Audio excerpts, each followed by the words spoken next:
A few days later, I'm standing before one of the female officers. I've got my arm in a sling. My face is bruised. My body's bruised. I've still got blood that's trickling a couple of places. She says, "You're not going to ruin a good Marine's career over this, are you?" During the time after that assault, I started treating myself like a trash receptacle. And that was a belief that I had about myself. That you're not worth. That I wasn't worthy, that all I was a place for people to dump on. People could treat me horrible, and it was fine because I wasn't worth anything.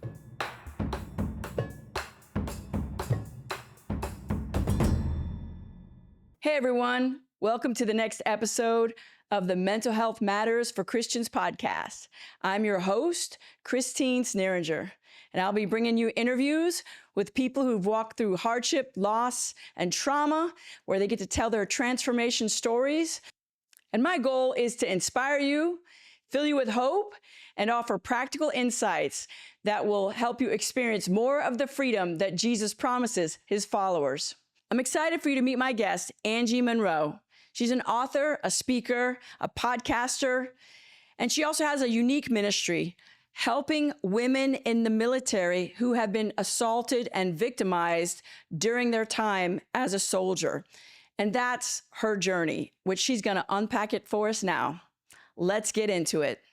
First, I just want to start with your story. Tell me who you are, what it was like for you growing up, and things like that. Well, I am a native Texan who still lives in the town I grew up in. Nice. So that is a rarity in itself. But my parents, they met at the post office. My dad was a letter carrier. My mom stuffed the things for the letter carriers to take.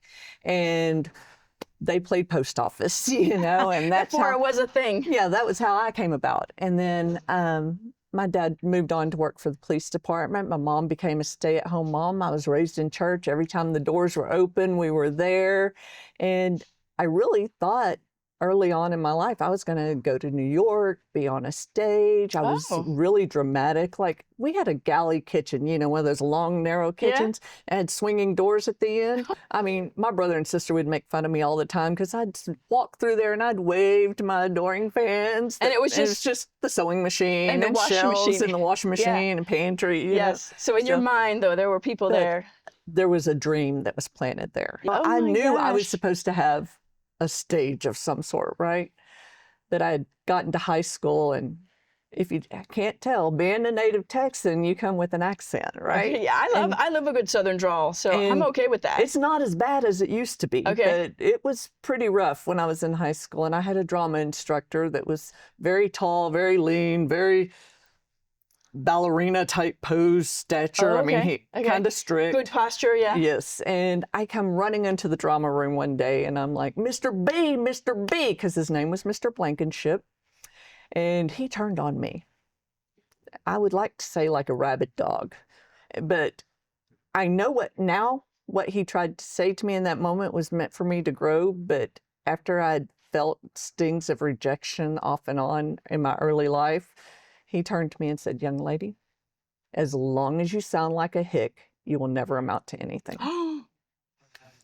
And the next day I dropped theater and stepped off the stage and joined the military. You completely shut down. It just completely shut me down, because if I couldn't make it in my hometown, how was I going to make it in New York or anywhere else on a stage? And back then, I didn't have people to look up to as being on the stage. You know, Oprah was just starting to be a thing. And you know? There really wasn't a lot for me to look at. And I'm not aging myself. I'm not telling my age, but you know,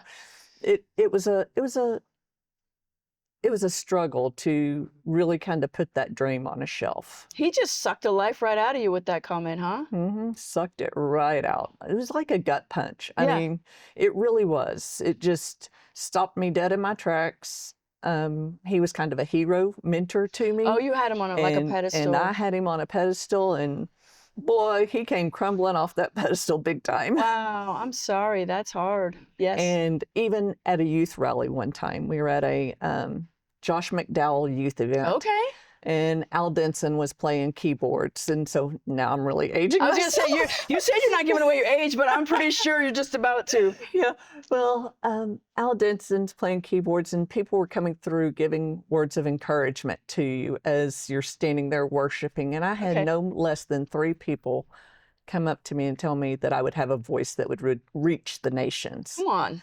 And about a year later, all this stuff happened with my drama instructor. So if you don't believe in those spiritual attacks, that's really what that was. Oh, yeah, that's true. I didn't think about that. Like, That was yeah, just to silence you. right. It was just a thing to say, are you committed to what my plan is for you? And Yes. apparently I wasn't, because I just like, oh, hard right, we're going to go somewhere else now because nobody, this person doesn't think I'm qualified. Okay. And you also had said to me before that you weren't necessarily a great student, and so that was the other reason that military for you seemed like the best option? Yeah, I was not a great student. I had my teachers loved me, but I just couldn't get my work done. I couldn't focus. I couldn't get a lot of things. I was very tactile in learning. Mm-hmm. So sitting in a classroom just wasn't right for me. So my godfather was in the Navy, and I went and visited all the military branches, and I talked to them, and Marine Corps wanted me to do administrative stuff. Army wanted me to be a cook. Air Force wanted me to be a nurse. I faint at the sight of blood. Okay, so that's never And going to work. that was out. Yeah. But the Navy said, we're going to just let you take your ASVAB test, and we'll determine what you can be from there, because they had a lot of open billets at that time.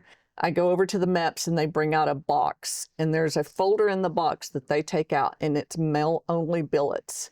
And they tell me I could choose from any of the other jobs that were open at that time. And it Okay. was a long box, probably legal letter size box. mhm. And so, okay, I'm really going to age myself now.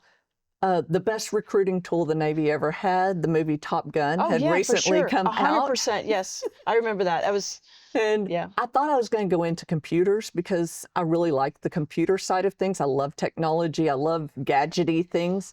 And I saw aviation electrician. And I was Really? like, I'm going aviation, So Wow. that's what I drew. And I became an aviation electrician in the Navy. That is such a unique job. It is. And it wasn't one of those male-only jobs, because No. that sounds like a masculine role. It was male dominating. Sure. And I was the only female in my shop when I got to my station in Rota. And In Rota, where's that? Rota, Spain. Okay, so you went to Spain first? Yes, that was where my duty station was. I went to Orlando for boot camp. Okay, you pointed to me because I'm yeah. from Florida. Yeah, I went to Orlando for boot camp. Then I went to Millington, Tennessee for my A school. And then I was supposed to go to Jacksonville, Florida. Okay. I was going to have Jacksonville, Florida, where I'd do 6 months out of country, 6 months in, and different rotations. And about 3 days before I was supposed to leave, they came in, pulled my orders, and they said, we're sending you to Rota. I said, where, what? Yeah, I know. I don't actually know where that is. Yeah. And they said, Rota, Spain. I said, I don't speak Spanish. I failed it twice.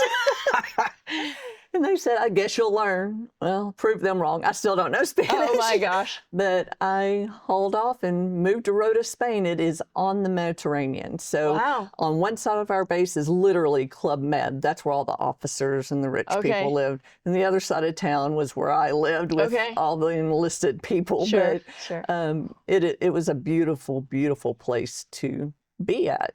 I Okay. could see the Rock of Gibraltar on a clear day Come from where we on. were at. Okay. And you served in the military for how many years? Just 4. Okay, I wasn't sure. Yeah. All right, Yeah. and that's where you met somebody really special. I met my husband in Spain. I like to say we met in Spain just after the war. Doesn't that sound romantic? Yes, it does. Well, really, it was not the best meetup when we met. My roommate actually tried picking him up and Oh. stuff, but she was preoccupied with something else. And I was babysitting her. She had had a rough day. I'd kind of stepped away from church and everything at that time, and we're in a bar out in town, and this guy that she's ignored all night decides he's going to start talking to me, and goes to put his foot up on the wall and literally falls to the ground. He's trying to impress you, and yeah. that wasn't very impressive. I'm like, okay, that's it. Both of y'all, it's time to go. We're done, you know. So we left, and I got a new roommate about a month later. After I moved in with that new roommate, she says, I've got a date with this guy. I need you to go with me to be the wing girl because he's got to have his battle buddy with him. Okay, you know, the things we do for our roommates, right? Yeah. And we show up, and it's Mike, my The guy husband. who fell over the first time he met you. Okay, all right. So I tell everybody he fell for me. He did? That's literally. That's my interpretation Literally, anyway. right, yeah. And so, and the rest is pretty much history.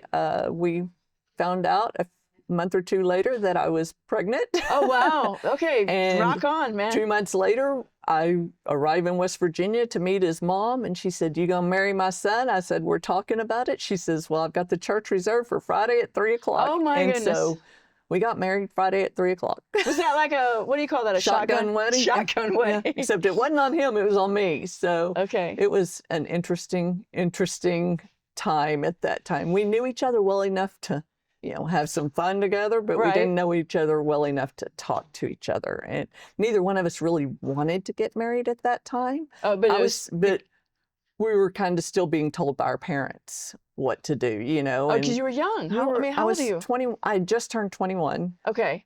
My husband turned 21 2 days after our wedding. Oh, wow. So you So guys are kids. yeah, we're kids. And then 2 days after our wedding, I got on a plane and went back to Spain, and he got on a plane and went back to California because he was a CB that had just been in Spain for a 6-month period. Oh, so you guys are both still in the military. Yeah, we were Okay. both still in the military, and we didn't see each other until our daughter was 3 days old. Oh, wow. Thanksgiving night of 92. Okay. Now I really have aged myself. Yeah, well, you were trying to avoid it, but also I know something else happened in the military, and this is the part that of your story that led to advocacy, Right. your right. advocacy. And can you unpack that story for us? I know that's not nearly as fun as and Yeah. exciting as talking about meeting your husband. Yeah, it's not nearly exciting, but before I met my husband, I had met a couple of other guys on base, and I'm not going to say that I was the bee's knees back then, but I looked good back Okay, then. All right, okay. let me just say. All right. And being on a military base, the margin is low. You don't have to look that good Because there's not a lot of so women. many men, right? Yes. But as we're there, I had a guy that I had been seeing. Hmm. I'd been out of town. I'd come back to my apartment. By this time, I'm living alone. I came back to my apartment, and I'd been gone for a few days, and he wanted to go out on the town, and I just didn't want to go out on the town. I was exhausted. I wanted to rest. So this And is before you met your husband. This was before I met my husband. And was he in a different branch of the military? This guy was in a different branch. He was a Marine. Okay. And I told him, I said, how about I fix you some dinner, and then I'm going to go get some rest if you'll just let yourself out. Okay. You know, so I fixed him, you know, those big blue cans of chicken chow mein stuff. Okay. I was gourmet cook back Right? then, right? Yeah, you could open a can. I opened a can, warmed it up, and served it to me. Okay. And I did not realize in my tiredness, in my exhaustion from where I'd been working, that he was not happy. And he had rage that was just boiling in him as he sat there and ate. And I went to my bathroom, I get in the shower, and I'm in the shower. And next thing I know, the door comes open, and I don't really remember much from there until I wake up in the doorway of my apartment and my landlord standing over me. You woke up in the, oh my goodness, half So- half in and half out. You know, wrapped in the shower curtain. And he called the military base. They came and got me. They took me on base to the hospital Who and called the everything. military base? The landlord. The landlord I was did. thinking the guy did. Okay. No, the guy was long gone by this time. And I'm in the hospital. I'd lost consciousness several times. And I wake up, and there's a Marine standing outside my door. And I can't really I can't make out the figure. I can't make out what he looks like. So I automatically freak out thinking it's the Marine that did this to me. Right. Okay. Okay. And as I'm sitting there with him out there, the nurses come in, they keep me overnight for observations. I had broken glass that was in me. I had bruises. Broken glass? Yes, because it was a tile bathroom, so there was tile shards and mirror and all of that stuff. So he came in and shattered he the came shower in, door? The shower curtain, the rod that was hanging Yeah. up was a lead pipe. So he basically ripped that down and just started swinging. And a few days later, I'm standing before one of the female officers. I've got my arm in a sling. My face is bruised. My body's bruised. I've still got blood that's trickling a couple of places. And she says, "You're not going to ruin a good Marine's career over this, are you?" Where are you standing? Are you in a courtroom or something? I'm standing in front of her in her office. Oh, okay. And she's trying to tell you, Yeah. don't press charges? Don't press charges. Don't do anything. I called my mom and dad, and, of course, they were very judicious. They Right. wanted the judicious side, but I knew that I had no support over there. In Spain? In Spain. And, 4,000 miles away from home, you just don't have the support you need. And I was afraid of retaliation. Literally, when I got out of the hospital, I was put on protective restriction. Really? So they brought me onto the base and put me in a restrictive protection in a barracks that was right next door to the barracks he lived in. Okay, somebody's not thinking. Yeah.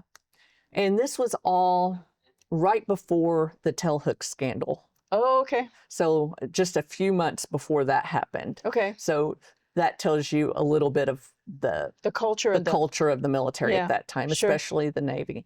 And it was just defeating. It was really just gut-wrenching to think that I even ever cared about this guy, and he's roaming free, and I'm on restriction. I have to have somebody walk me to and from work because they're afraid he's going to come after me, Did they know who he was by this Oh, point? they knew who he was. Okay. So He got in trouble. He got put on a mild restriction, but at that time, that meant he was in charge of the Marine Corps dog that they had at their barracks, and if you know anything about the Marine Corps, the bulldog is their symbol. And okay.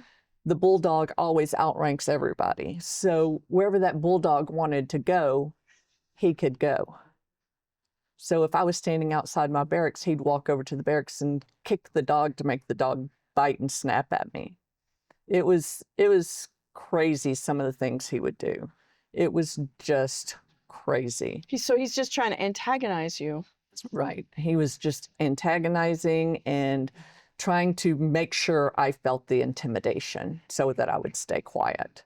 Okay, because he's concerned for his military career. He's concerned for himself. He could care less about me. Right. Okay. So, Was there any kind of apologetic? Did he? Okay. no, never an apology. I was something that he had conquered, basically. That's, basically how he saw things. And there were several people that kind of shunned him and ended their friendship with him that were in our circle of friends, but for the most part, they just wouldn't hang out with him when I was around. And so it got really uncomfortable. It got really intense. And so I just went into a deep, deep, deep depression. And I really didn't go out until the time that I was babysitting my roommates. I really didn't go out unless I was with my roommates because it was too hard to go out. Sure. So it was a lonely time. It was a lonely time. It was, my second roommate was a corpsman in the Navy, so she worked in the hospital, so I could talk to her about some things, but we both knew that there was this going on and never being reported because there was peer pressure. There was pressure to not report it because it would make the Navy look bad. Okay. And they just didn't have the programs that they have now. And the thing is it's still just as bad now as it was back then. Really? Okay. Yeah. All right. I would have guessed that through Tailhook and maybe other things since then that they would be more supportive of women. I would hope for that. and I'm still hoping for that. There's a couple of laws that have been passed in the recent years that have started making way for that. Mm-hmm. But it's sad that we have to have national headlines to get those bills passed. I know, right? That it's just not automatic that they say, no, we care about women in the military and we Right. want to protect them. And I will say that it doesn't just happen to women. Okay. So I have people that I know that are males who have experienced the same thing in the military. Okay. So, I mean, what would you call it? I don't actually know. Is it sexual assault? In the military, it's termed military sexual trauma. Okay. It's not a rating you can get for a disability or anything like that, but it does fall under the PTSD category. Okay. So if you get rated in the military for disability or benefits or anything, it would be rated PTSD brought on by military sexual trauma. Okay. All right. All right. And so you're saying even men have experienced that, Mhm. like where they've been coerced or something into some kind of sexual. or they've been drugged, Oh, wow. or they've been intimidated by an officer. Wow. There's a lot of different things that has happened, or they've been a screw up and the officer's just teaching them a lesson. Wow. Yeah, so it can get pretty graphic. Okay. Some of the stories that I hear now. Yeah. Now, how did you move from that experience to eventually becoming an advocate? And tell us that you have an organization and everything. I mean, this isn't just something you do like, you Right. know, whispering somewhere, but you have a group that's organized that you Right. serve. Well, remember, I stepped off the stage in high school. You know, even though God told me I had a voice through people, I let man tell me I didn't have a voice, right? Yeah. And in 2015, I went to a friend's conference. I was just attending, wasn't planning on being there. So by this point, you're out of the military. I'm out of the military. I've been married since 92 at this point. Oh gosh, a long time. So I'd been married. My oldest daughter had already had a baby. Oh, so you were So, grandma. Okay, yeah, so I was a grandma so by all this this was time. behind you. So you never really did press charges then I didn't press charges. because of the peer pressure and all that. And I really didn't do much healing either. Right. It wasn't until my daughter had twins and we were all sleep deprived. I mean, twins took every adult in the house Sure. helping to Okay, get through yeah. their childhood. And my daughter was having some mental health issues, postpartum mental health issues. And I was feeling the weight of it all. And I'm one of those, I call it stuff and suppress. I Okay. was stuffing and Yep. stuffing and suppressing, and I had reached my max. And I used to work for my church, and I emailed one of the secretaries there. I said, I know I wrote the policy on how to get in to see a pastor, but I need to see a pastor. Who do I contact? And she goes, you know what? Jan will see you today. And so I came up there. I had the twins in a stroller with me. And of course, they got passed around the office. And I went into my friend Jan's office, and we're sitting in chairs like this. And Jan's asking me what's going on. And I'm just telling her, I feel like I'm losing it. And she said, I'll give you permission to fall apart in that chair right there. And I had to have a realization, not just for her, but for me, of where I was at, that I didn't know if I fell apart in that chair, if I was ever going to get back up. So that would be the fear of like, maybe I shouldn't let myself fall apart because I may not ever recover. Yeah, I don't know that there is enough glue to put me back together again. Wow. What do you So- think the twins, why do you think that? Is it just because you're so busy with helping, or is there something about your daughter I think having it babies? was watching my daughter go through her postpartum psychosis that she was Oh, having, okay. and realizing that I hadn't done the work on my own spiritual and mental health. Right. And maybe I could have been a better steward of that for her. And not that it may or may not have changed things for her, but I hadn't been a good steward of my mental health at that point. Okay. You realize that. And I realized that. And I really needed to focus on, getting some help. And so Was there like, sorry, and you're talking about from the trauma from the military and the incident with the Marine, what were some of the symptoms? Like, for example, was there like an anger that was just pushed down, or what do you think? there was always explosive anger right under the surface. My favorite thing was to slam doors or, you know, go outside and rip out weeds or whatever. I couldn't be in a room where a bulldog was. My whole body would start shaking. Because the bulldog was the mascot for the Marines? Right. Wow. Because he had traumatized me with the Oh, bulldog. that's right, because he had one and he was always... Yeah, so I married Mike's family. His mom's main name is Mac. His uncle lives in Georgia and is a Georgia Bulldog fan. Oh, no. Let me just tell you, being afraid of bulldogs married to my husband was a hard thing because they all love bulldogs. Okay. And like even statues of them made me crazy, right? And so I always felt this intense, you know, oh my gosh, this tightness. I couldn't have my back to a door. I always had to sit facing the door. It's that hypervigilance, right? It was all hypervigilance. My startle reaction was up. I started developing in 2003. I put on 80 pounds in like 3 months. Really? And I kept telling my doctor, something's wrong, something wrong. He's like, no, I think it's my thyroid. He's like, no. He goes, you don't have a family history of thyroid problems. You don't have any of that. And I didn't know about testing antibodies at that time, thyroid antibodies at that time. So fast forward 20 years later, I finally get diagnosed with Hashimoto's, hypothyroidism. Oh, wow. And it was brought on by trauma and the stress from holding all that in. You know, are you familiar with the work of, is it Basil Vanderkerk? The body keeps the score. Body keeps the score. Like yes. our body remembers that. It's like it goes to a cellular level, and it's like we got to get that out. Right. And it was one of those things for me that was just a struggle. It was just a struggle to get up. I felt like I was walking through wet concrete every day. And by the time I was diagnosed with Hashimoto's, literally from October to March, I really could not get off the sofa. I would get up in the morning, go from my bed to the sofa, and my sofa back to my bed. And it was everything it took in me to just function during the day. Wow. So it was a godsend when I found out that I had something that could be treatable. And then I got on a strict regimen with medicine, but also supplements that helped me treat it to get to where I could start feeling myself again. Okay.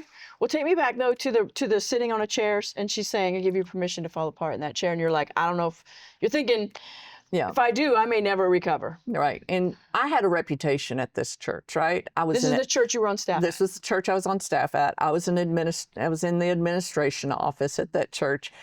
I was the big bad girl that put all the policies in. I was tough. I was strong, right? I always put on this imposter syndrome of I'm this. And I didn't cry, for a long time. I just didn't cry. And I remember going to my friend's desk one day and she had somebody standing at her desk and she goes, oh, you got to go. Somebody broke Angie, because I was in tears, right? Oh, wow. Well, sitting in Jan's office that day, she said, okay, I know you're in a bad place because I can see the tears welling up. She goes, I'm going to recommend a class for you to go to, but I'm also going to recommend a counselor for you to go to, and we're going to pay for some of your counseling. Nice. So they sent me to a counselor and they paid for lots of counseling with him.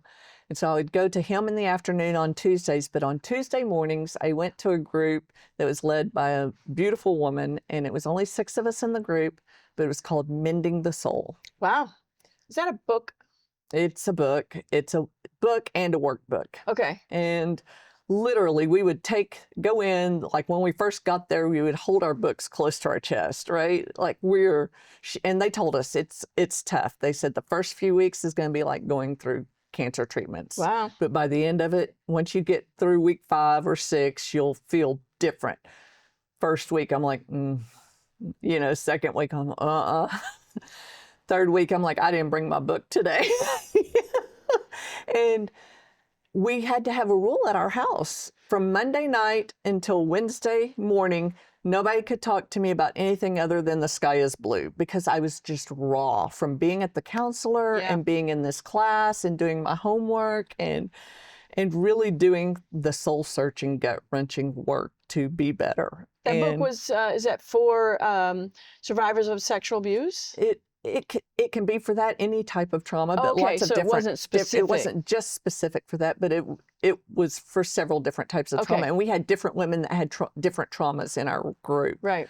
and So it really took you through a process. it took me through a process. There was one time my husband's downstairs at our house, and he hears thud thud, and he comes upstairs into the room, and I'm on my bed, and I'm sitting there with my arms crossed, and he goes, "You good?" I'm like, "Yes, get out!" I just scream at him. I'd thrown my book and my Bible all the way across the room Oh, because you're doing your because homework. what I had written was actually admitting something to myself that I'd never admitted before.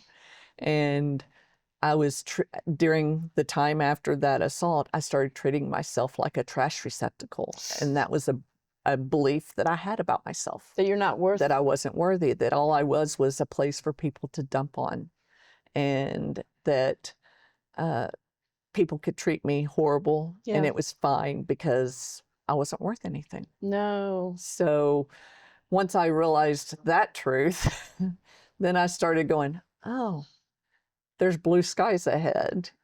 Okay. And so I started, I had been on sabbatical for that time. I stopped volunteering at the church. I left the staff at the church years before that, but I didn't even volunteer at the church. I just really set on my healing, putting myself first.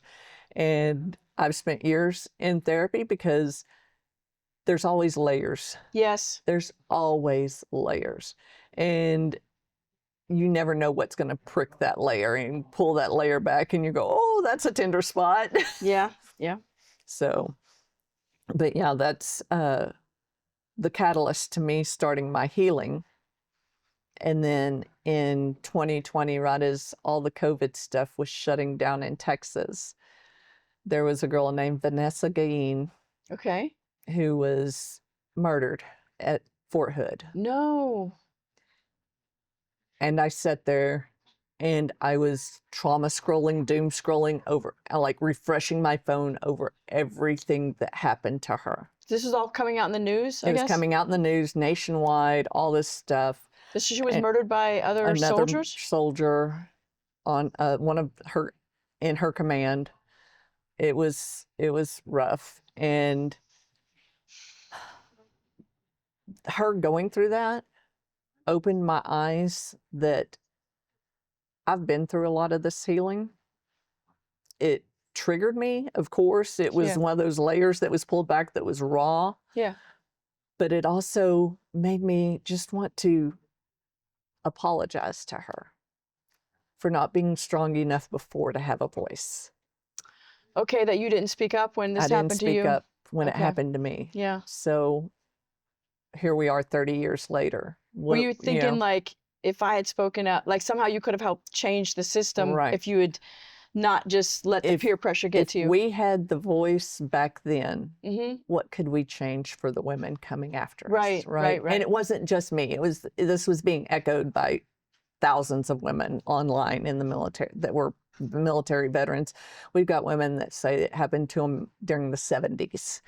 Some of them talking about their grandmother talking about it happening to them while they were at, World War II. I mean, it's something that's been there for a long time. And I just started doing some research. Okay, I know I need to talk about this. I know we need to do it, but I want to do it from a thing of you're not hopeless. Right. Yes. Yes. Because Not that's just- what you feel. Yeah, and just not just to reinforce maybe victim mentality. Right. I really did not want to fan the flame of victimism. No. So I have, like you said, I have an organization. It's called Warriors and Divas Critical Response Team. I love the name of that, Warriors and Divas. Right. It used to be called Divas Impact, but I had so many men that wanted to be a part of contributing to it. So we added the Warriors to it, Okay. right? Okay. So, DIVAS was an acronym, though. It stands for Destined, Inspired, Victorious, Accountable Sisterhood. Come on. Right? That's So, such a great, you know, that's it gorgeous. reminds me that I have a destiny that Yes. God has called me to, Yes. and I need to stay on track with it. I need to be an inspiration to others, but I also need to recognize those that have inspired me. And I don't live in my victimhood. I look at everything from a victorious mindset. Come on. And I give people the opportunity to hold me accountable to Okay. that. Okay. And then sisterhood is just sisterhood. At that point, I hadn't hung out with a lot of women. I didn't have a lot of women friends. I mean, the first few years of my marriage were horrible. They were horrible. My husband was raised in a bar. I was raised in a church. Imagine the clash of titans with Well, that. and also you were a parent. We're parents. And As children. I mean, you're like 21, 22, Yeah. having a baby. And we had 3 kids. My oldest and my youngest is 3 years and 1 month apart. So you and were there's just a baby each in year. between them. Yeah. Yeah. So Wow. that does a lot with your hormones. So by 24, you're triggered, yeah, you're you've traumatized, you're in a marriage that wasn't abusive, but it was not healthy. Mm-hmm. He just had his way of doing things. And I remember going to church one time. The lady that was working with the play set with me, we were setting up a play set because here I am. I'm not on the stage, but I'm working around a stage, right? Okay. Yeah. So we're designing, we're doing all this stuff. And I knew that her husband had not come to church with her. I'd never met her husband. I grew up with her son. And I said, how do you handle that? I said, I get really frustrated pulling into the church parking lot, bringing 3 kids, little kids in. I see single mom parking, but I can't park there because I'm not a single mom. Mm. I said, I'm doing this. And then I go home after church and he's just waking up from the bender he had the night before. And so now I'm mad. And she goes, do you go home with this attitude you have? And I'm like, sometimes, yeah, I do. And she goes, well, what would make him want to go to a place that makes you act like that? Ooh, that's a great question. And I was just like, I don't like you anymore. Yeah. Yeah.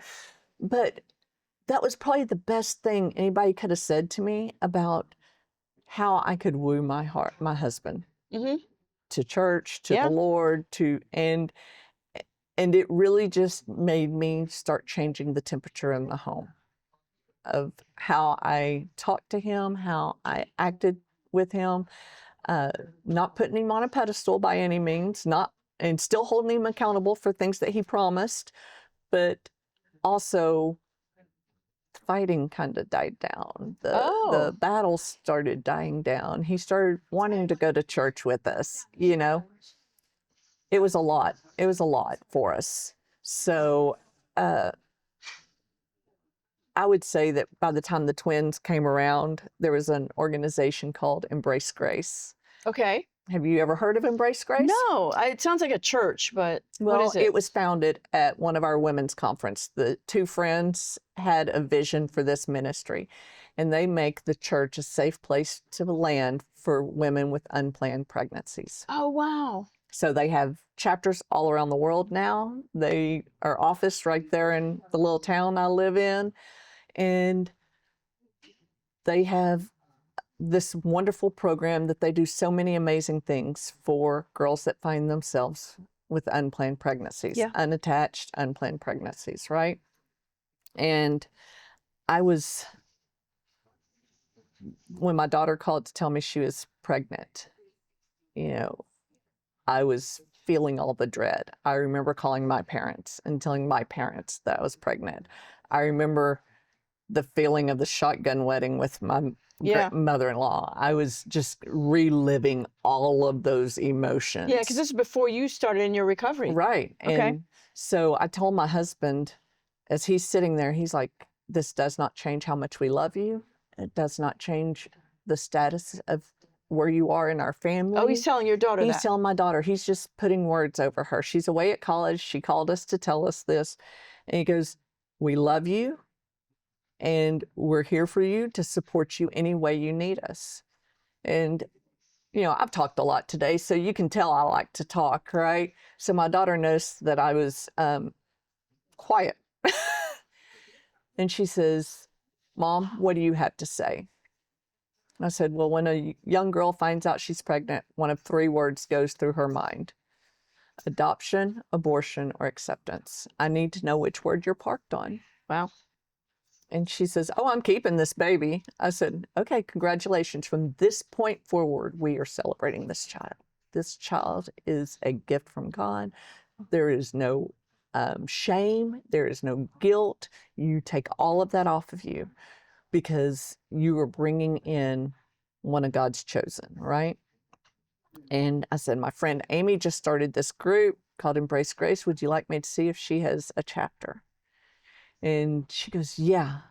So I messaged my friend Amy, and the first words Amy messages back is congratulations. And I sat there and bawled for like 15 minutes because I realized in that moment, I don't remember being told congratulations for any of my three children. Oh, wow. And we are making a generational turn now. Yes. We are making a shift of something good is going to come out of this, right? It was a few weeks later, I was sitting in the sonogram room when we found out that it was twins. Wow. So, that's a lot right there. So we made the decision before we knew it was twins, you know, but it was such a blessing to go through that because it pushed me to my limits to be fully dependent on God to get us through to the next season. And so all of that has played into my healing, played into helping others heal, helping my daughter heal. I mean, I've even said it to my daughter. If I had done the work to get healing when y'all were younger, I would have been a better mother to y'all. Wow. And so that's why she's so dedicated to her own mental health. Because of your example. Right. Okay. So it's something that I'm very passionate about. Don't delay it.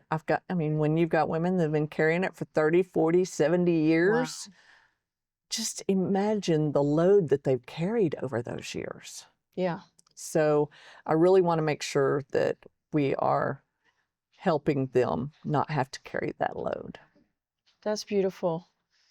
Did you struggle for a season at all with, like the what ifs, because I know I have also experienced sexual abuse, and it was when I was a child, though. I'm at 12 years old, and just replaying that and like wishing I had responded differently. What did you do with those kind of regrets if you felt that? Interesting thing, because I was telling one of my therapists, a new therapist that I have to go through all these hoops for the VA for.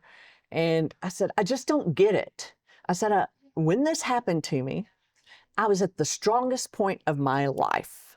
I had physically strong, physically fit, mentally ready, war ready. Yeah, battle ready, I guess. Battle ready, battle tested. Okay. And I get taken out in the shower. So you were upset with yourself that right. this had happened. He got the drop on me, right? Right, yeah. And she says, well, yeah, you may have been battle ready, but you shouldn't have to be battle ready in your home. Mm. And that was such a solid truth that nobody had said to me. I mean, this was just said to me in December of last year, right? Okay. So I go to a mastermind in January. Okay. And we're sitting there, and we had a nervous system regulation coach that was there with us. Oh, wow. Okay. And she'd been working around the room with people, and I'd kind of been interjecting here and there. And one of the girls across the room said something. She goes, look at Angie. She's got all these one-liners. She's so creative with her words and all this stuff. I said, it's called my avoidance. As soon as I said it, I was like, come back, words, don't go out. Because I knew that girl, she picked up the temperature of everything in the room. Like, she knew, that something needed to come out. Sure. And so Dr. Jen is what we call her. She's standing in the front, and she goes, well, Angie, you want to talk about it? And I told her, I said, I don't want to talk about all the past stuff. I said, but a truth came to me in December, and I've been wrestling with it because it's kind of been what if somebody had told me this 10 years ago, 20 years ago, 30 years ago? What would have happened, and she walked me through some visualization. And she had me go back to that shower. Okay. She had me standing in the room, not being the victim. She had me get the girl out of the shower, Wow. had me walk her to a safe place, and then show her the stronger, bolder, more confident woman that I am today, who she's becoming even in this moment. Mm-hmm. And then she's asked me, you know, and I'm like, got my hand on my chest, you know, she's got, tells me to put my hand over my heart. I put my hand over my heart, but it's like a claw on my chest, right? And as she's telling me this stuff, I start feeling a weight coming off. And then she says, do you feel like you're in your safest place yet? I guess she knows that I was still a little tense. Yeah. I said, no. And she goes, okay, walk to a place where you feel safe. And I walked that girl out of the apartment down to the street corner, because right at the street corner opened up to the beach. And she goes, where are you standing? And by this time, my hand is relaxed. I've got a smile on my face. And she says, where are you standing? I said, I'm looking at the street sign. And she goes, what does it say? I said, well, again, I don't speak Spanish, but if you translate it to English, it says the Sacred Heart of Christ. That was the name of the street? That was the name of the street. I said, so the interesting part that I haven't shared is I was assaulted again after the first one by another military member on the beach. So now I'm staying between the beach and this apartment. These two places. These two places. And there's a sign that's telling me that God was there the whole time. The Sacred Heart of Christ? The Sacred Heart of Christ. He still had a heart for me, even in my deepest, broken, battered moments, you know, and it was the most refreshing thing I've ever had happen to me. I have had the best sleep of my life since that session with her. Oh, wow, really? Since you walked through that visualization? Just that visualization has just taken so much off of me, and that just happened in January. I was going to say, that's what I was noticing too, because your recovery started when your daughter had the twins. Right. And this is very recent, so it kind of reminds me, like, and you've already said this, that recovery and our healing is a process. And it's not linear. Right, it's Sometimes it's like a ball of yarn, or, you know, those old rubber band balls. Yes. That's what it's a lot like. And it's just when you finally start to realize that, yeah, I may have a good day today, I may have a bad day tomorrow. You know, I yell at people in traffic just like everybody else does. And, you know, I may every once in a while let something slip that I shouldn't let slip, because I still got a little bit of military in me. But each day I'm trying to be a little bit better than the day before. And so once I get off track, I want to get back on track again as soon as possible. And I have people that I message that have got, you know, full on approval to speak deeply into my life and tell me, okay, you're being a bonehead, get back on track. And they do it well. But they also have noticed that I don't laugh at inappropriate things anymore. I don't do the nervous laughing anymore. There's a lot of other things that I didn't realize I was doing. The trauma laugh, as they call it. Okay. I don't do that anymore because I don't feel like I need to put on airs to present differently. Okay. So. Can I ask, what role has grief played in your recovery? Well, that's pretty much what led to this session in December? In January. Okay. Because one of the ladies in the room was talking about grief from, she had worked at her church, and it was a season she loved, but they had had some things happen at their church, and she really hadn't grieved the loss of that community, right? Now, when you're saying like church, I mean, there's been a lot of stuff going on in the church. Yeah, like scandals, like in terms of sexual abuse being covered up and things like that. That's what we're talking about. Right. Yeah. And so, I mean, in the summer of 2024, there were at least 13 pastors in the DFW area that had to be brought down because of moral failings. Wow. And so that's in one city. That's in one metropolitan area. That wasn't everywhere else. And this lady wasn't from the DFW area, but she was talking about the grief. And that's what really got me going that day with when Jennifer called me out on my avoidance was I had never grieved for the time that I lost to my drama instructor calling me a hick. I'd never grieved the time I lost from being, you know, just around a stage, but not on a stage. I'd never grieved what had happened to me. I had never grieved the motherhood I could have had. If you had been, like, I guess, more healed and whole. Healed and whole. I never grieved the choices I made that made me a mom out of wedlock. That because being raised in the church, if you have sex out of wedlock, you know, then oh my gosh, that comes with a whole truckload full of shame. Yeah, that's true. It's not just like right. It does somehow diminish the experience of. And so it robbed me and my husband of a lot of intimacy. Yeah. Because there was so much shame over it. Okay. And so it was guilt and shame were just so interchangeable. Yeah, they are. And in 2015, I ended up getting to step on a stage by accident, totally by accident, at a friend's conference. And they asked me to share my testimony of my Embrace Grace story of being pregnant with Allie out of wedlock and then Allie going through Embrace Grace. And as I'm sharing it, there's a pastor that works at the church that I'm at currently. And the guy sitting next to him, he works at the church too, but he was also at the church that I grew up in. And he was one of the ones that led the charge on shunning and shaming me from all of our friends. I mean, we went to high school together and church together and everything. And he was kind of like self-righteous and really just, instead of being a soft place for me to land, he was a hard place for me to show my face. And just opening up and sharing that story and being that vulnerable in front of those two people, even though it was 350 women in the room, those two people, it was like, you know, Elijah talking about the dead bones coming to life. That's what it felt like to me. It was like, I felt like I stepped back into my skin for the first time ever. And I was like, I can do this. I can use my voice. I don't know what my talents are going to be just yet, but I know I can use my voice. So I just started saying yes to God. And later on that night, by the way, the night before, Al Denson had played worship music at that conference.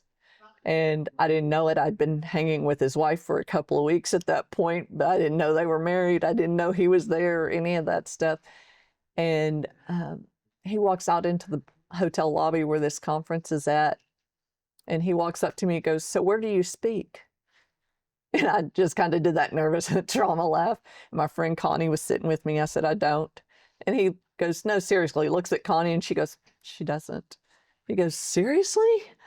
He goes, you know, I'm a professor, and he did adjunct professing at Liberty University, right? He's like, I teach classes on public speaking and all that stuff. He goes, people don't come with raw natural talent like you have. He goes, so you need to steward that well. Oh, that's beautiful. And so just as a man knocked me off a pedestal, another man started putting me back on the path again. Right. And it was somebody that was playing the music when God spoke that word to me, you know, so it was kind of like a full circle moment. Gorgeous. So I started a talk radio show I had for a while. I just started looking for opportunities to share, not in big stages. I wasn't worried about big stages, and it wasn't necessarily within the four walls of the church. Sometimes it was written word, sometimes it was spoken word, but it was at Rotary Club meetings, it was at JROTC trainings, it was at recruiters would have me come in and talk to some of the females about having their guard up and being aware of certain things. And, you know, it was just a lot of different small places that I would get to speak. And so I've been working on my book about this, and it's called the Teal Heart Society. Teal heart. Teal Heart. Okay, and that's your jacket. That's I have a jacket on that's teal. The colors are teal, gold, and silver. And basically it's, you know, it's designed like a medal. We basically took the look of a Medal of Honor Or and a Purple Heart yeah. and made it into a logo. And it's for those battle scars Yeah. that nobody sees, you know, that women get that nobody sees, that aren't recognized in the military, you know, because being wounded in the field, you know, I don't discount that at all. I have friends that are Purple Heart Award Okay. recipients, right? I don't discount them at all. But they get a medal, they get ribbons, they get special parking, they get all sorts of things for that. They get recognition. Right. If a woman's been assaulted while in the military, especially by somebody in her chain of command, she still has to show up the next day and work right alongside that person. And she's carrying these scars, these wounds, and she's being re-traumatized over and over Yeah. and over again. And it just compounds and compounds and compounds. And it's just getting ready to be like Mount Vesuvius, you know, just blow. Yeah. Because they can't hold it all in any longer. So my biggest thing is to try and get women to share their story.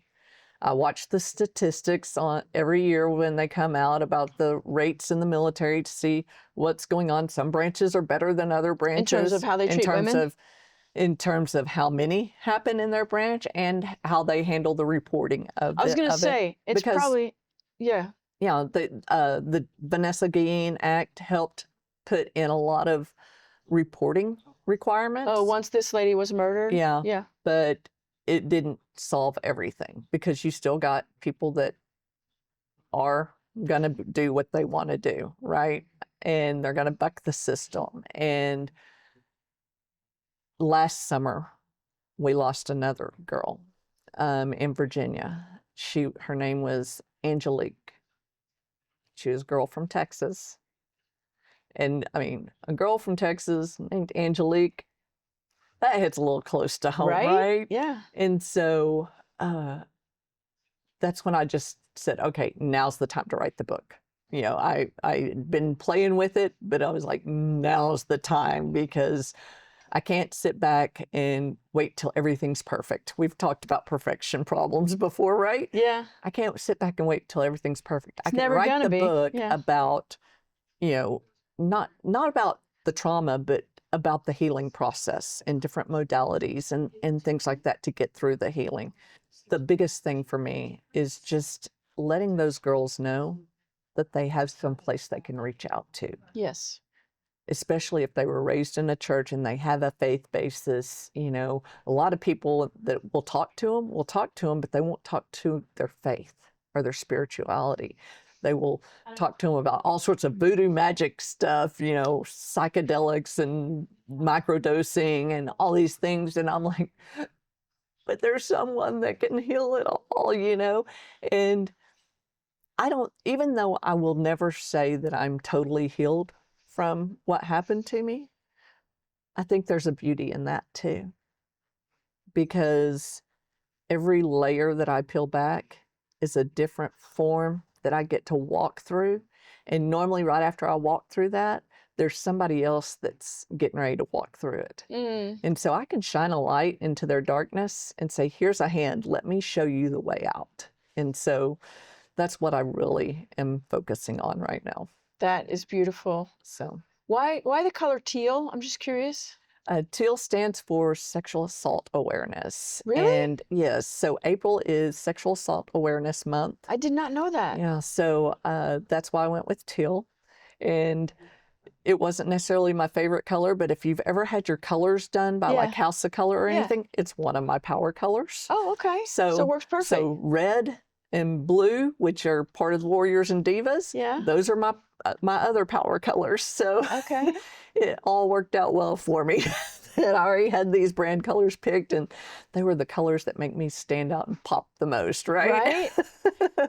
And so you have been on stages. I have been on stages. My friend Tracy, she's had several conferences. I've emceed and put her conferences on. I have spoken at different conferences. I have been on podcasts. I have been interviewed for a couple of small television shows. So it's doors are starting to open more and more, and I know it's just prepping the way for what's to come. Well, and it just reminded me of that word you were given, you know, as a young girl. And so that was something that has come to fruition and it's still, who Right. knows, you know, where else you're going to go and speak and share. But I love that you have taken your pain and allowed it to be a blessing to other women Yeah. and to give them an opportunity to know they're seen Right. and to step into their own healing. Right. And even you mentioned something about talking to women as they're going into the military, things to think about. That, I mean, if Right. you had had that kind of talk, Right. we'd be having a very different conversation. Just making them aware, because the recruiters are going to tell them all the amazing things, but nobody's going to tell them the hidden dangers, right? And so they just need to be aware. If I had even had an inkling of being aware, I might have chosen different paths. You Right. know, I might have been more alerted to know what to watch for. And, you know, it may or may not have changed the situation that happened to me, but if there's anything I can do to help one person not have that happen to them, then I'm going to do it. So Love that. that's why I share. All right. So what I like to do at the end of a show is to have a rapid fire question round. Okay. That's how I like to end the program. All right. So you get ready? Yep. Okay.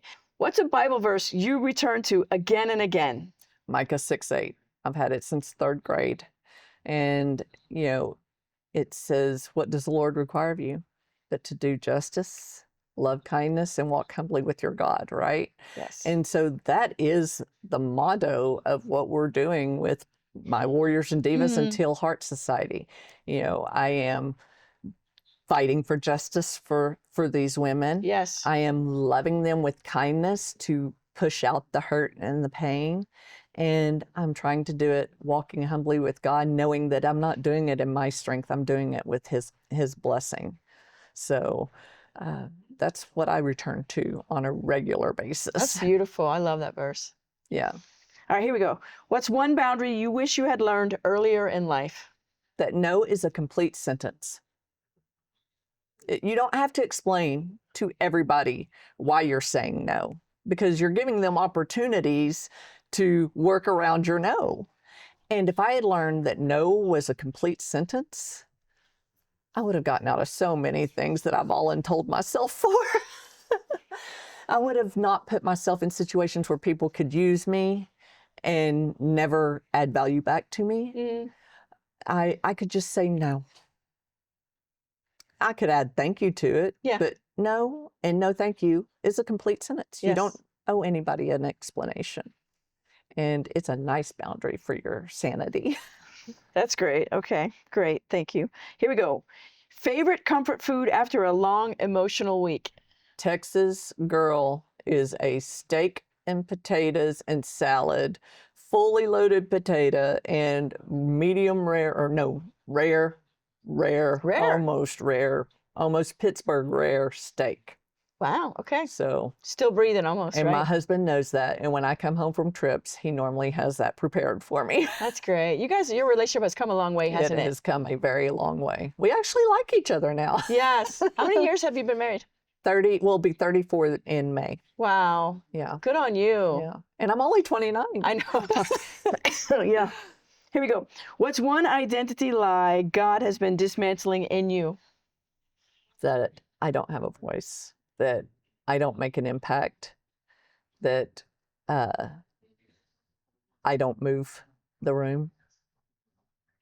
When that's the number one thing that I get commented on the most on sheets of where people have me come and speak. Mm-hmm.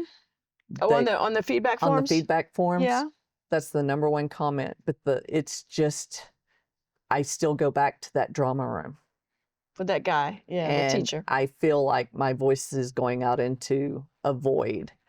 And all the feedback forms I ever get are always, you moved me. you challenged me, you made an impact. I need to connect you with somebody because so it's still one I wrestle with today, but I also know that God's got it more than I do.